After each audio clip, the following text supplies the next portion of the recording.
In an English medium school in Mumbai, kids were asked to write essays on characters they adored or thought of as their role models. Interestingly, almost 80% of the children chose Santa Claus for their essays.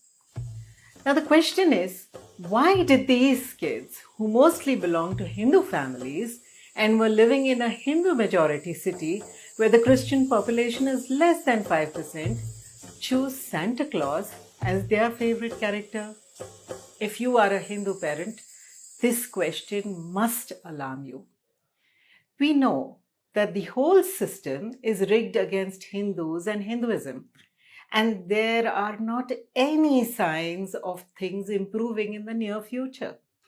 But this does not mean that we should leave our children in a vulnerable state as easy targets for predatory ideologies. Fortunately, there is an easy way to protect our children. Stories. We have lots of them.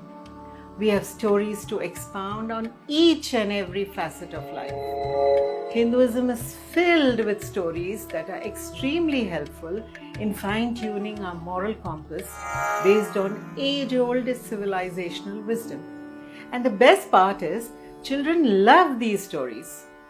Stories of unique children like Dhruva, Markandeya, Nachiketa, Bhima, Sri Krishna and others instill in our children values like bhakti, valor, perseverance and respect for elders. Such stories, full of our ancient civilizational knowledge told during bedtime, seep into the subconscious and become a part of our personality.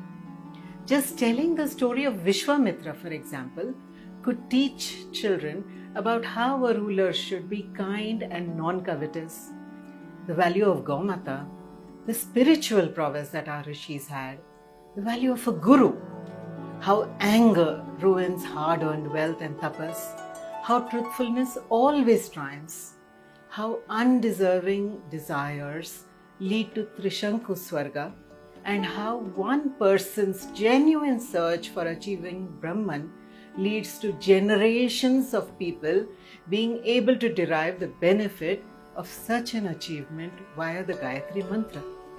Imagine the character building, the personality of a child who learns about Dharma by listening to such stories every day. It is a well-known fact that Jijamata taught little Shivaji about the protection of Dharma and Desha through stories from our scriptures like the Ramayana, the Mahabharata and the Upanishads. He went on to become one of the tallest rulers of our country who protected Bharat from the vilest of invaders. We even taught our kings how to rule via these stories, as is evident in the stories our rishis and sages told Sri Rama and Sita Mata and the Pandavas during their respective Vanvas. Characters were molded and princes were taught about the importance of having good advisors and friends through stories, as we see in our Panchatantra stories. They were so powerful that even the great Chanakya pays obeisance to Pandit Vishnu Sharma in his Arthashastra. A small story of the Panchatantra comes to mind. It is the story of 4 friends, a crow, a deer, a tortoise, and a rat. The hunter catches the tortoise in a net and its friends come to its rescue. When one reads the story, one is struck by the artful way in which the future kings were told to have friends who were airborne, live on land, live in the water, and even live underground. We see that armed forces around the world protect nations on land, air, and water. Hindus have been nurturing their children's characters using their own stories for ages, and there's no need to stop that process now.